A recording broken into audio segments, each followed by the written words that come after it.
Hello everybody, Carlos Roboto here at the McAllen Convention Center, and we are at the Leader in Me Symposium, where educators and teachers from across the Rio Grande Valley are here to help our students become the leaders of today and tomorrow. Helping kick off the event from a Leader in Me campus, the Memorial Elementary Dance Squad.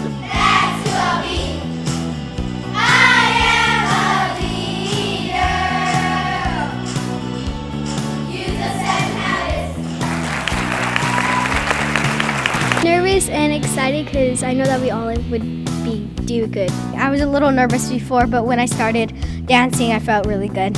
I think it was really good because it was maybe like a once in a lifetime experience just to do this Leader in Me thing. So I felt really good about it. We are the Memorial Dance Squad, and we are leaders. Now, the way the Leader in Me program works is that lessons are implemented and taught in schools that are derived from the book, The 7 Habits of Highly Effective People. And now with me to talk more about that is Tom Osborne with the Leader in Me program. Tom, can you tell us a little bit about the book, The 7 Habits of Highly Effective People? How successful has this book been, not only for business people, but for anyone who wants to further their career? Yeah, Carlos, so the book was, it was written in 1989. It was a byproduct of Dr. Covey, Stephen Covey's dissertation. And he basically wanted to know what was it that effective or successful people did, what kind of behaviors did they have in common. So he did a lot of research, hundreds of years of going back and looking at research and looking at people like Martin Luther King and Gandhi and Mother Teresa. And he found that there were these human behavior principles, basic principles that they valued and executed on to help them be successful. So after he wrote the book, there's been over 25 million copies sold. It's been translated in 52 different languages, and roughly about 90 of the Fortune 100 companies train their employees in the 7 habits.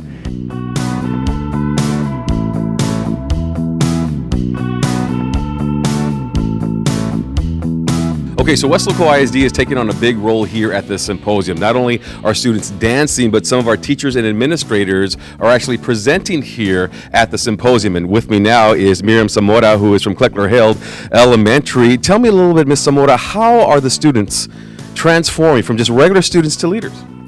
One of the major things I've seen is how they're taking charge. For example, we had a couple of kids that help us with the America Goes Back to School pep rally, and we had a major event coming up in December, the Christmas Spectacular. I didn't have to ask. They came to my office and they said, can we do it? Can we be the leaders? We want to do the MC. We want to take over.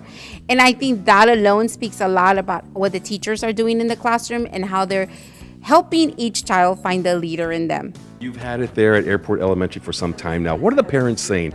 The parents of the kids, what are they saying about the program? They're getting used to the language. They're getting used to the idea that we want to build academics, also with infused with leadership. So I think we're hearing a lot of positives. They come to our activities. We have more attendance in our activities, and I think parents have an interest. They want their children to grow up with good leadership skills.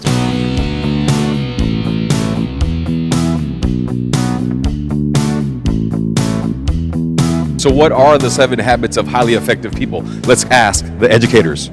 Habit 1, be proactive. It means that we are in charge of making our own decisions to make positive choices in our life. Not what other people do, but what choices we make. Sounds like no excuses. No excuses. You are in charge of yourself. Be proactive.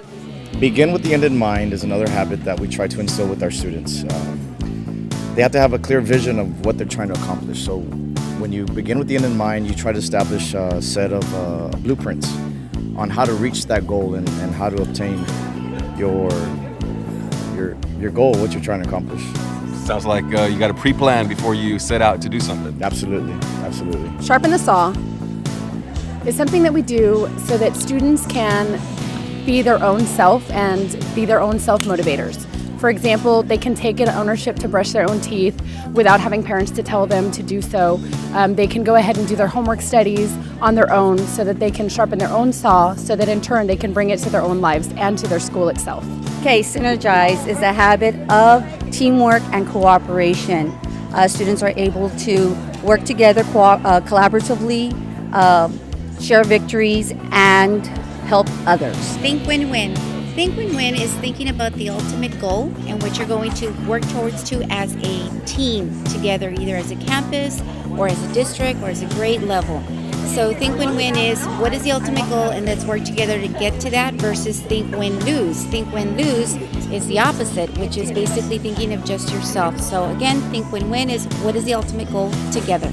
I love to use Think First to Understand and Then to Be Understood in my classroom, because my students know in order for them to understand what it is that I'm asking of them, they have to pay attention first, listen closely, and then they can apply whatever it is that they understood or whatever they interpreted from my directions. Put first things first. This is about setting goals and setting priorities. This is a real challenge, not only for students, but for adults as well. But if we can teach students how to set goals and priorities, it'll benefit them when they get in their adult life.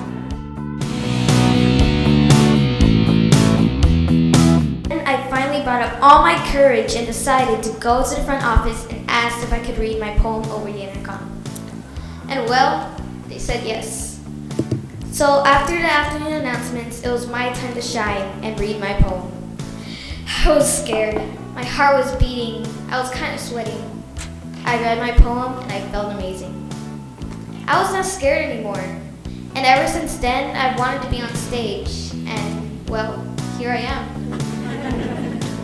All right, that is it. Day 1 of the Leader in Me conference is now over. Day 2 is tomorrow, and educators from across the Rio Grande Valley will be traveling to Weslaco to see the Leader in Me program firsthand and how it works. For KWES TV, I'm Carlos Robledo.